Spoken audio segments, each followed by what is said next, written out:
Logos quiz 2023 എല്ലാവർക്കും സ്വാഗതം. യേശുവിൻ്റെ വംശാവലി ലൂക്കായുടെ സുവിശേഷത്തിൽ എവിടെയാണ് വിവരിച്ചിരിക്കുന്നത്? ഉത്തരം 3-ാം അധ്യായം 23 മുതൽ 38 വരെയുള്ള വചനങ്ങളിൽ. അതുപോലെ തന്നെ വേറൊരു സുവിശേഷത്തിൽ കൂടി യേശുവിൻ്റെ വംശാവലി വിവരിക്കുന്നുണ്ട്. അത് മത്തായിയുടെ സുവിശേഷം 1-ാം അധ്യായം 1 മുതൽ 17-ാം വചനത്തിൽ. അതുപോലെ തന്നെ സ്നാപകൻ്റെ പ്രഭാഷണം 4 സുവിശേഷങ്ങളിലും വിവരിക്കുന്നുണ്ട്. മത്തായിയുടെ സുവിശേഷം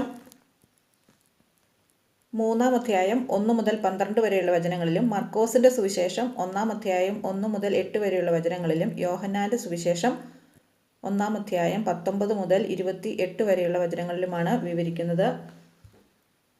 സ്നാപകൻ്റെ പ്രഭാഷണം 4 സുവിശേഷങ്ങളിലും വിവരിക്കുന്നുണ്ട്. ലൂക്കായുടെ സുവിശേഷം 3-ാം അധ്യായം 1 മുതൽ 22 വരെയുള്ള വചനങ്ങളിലുമാണ് വിവരിക്കുന്നത്.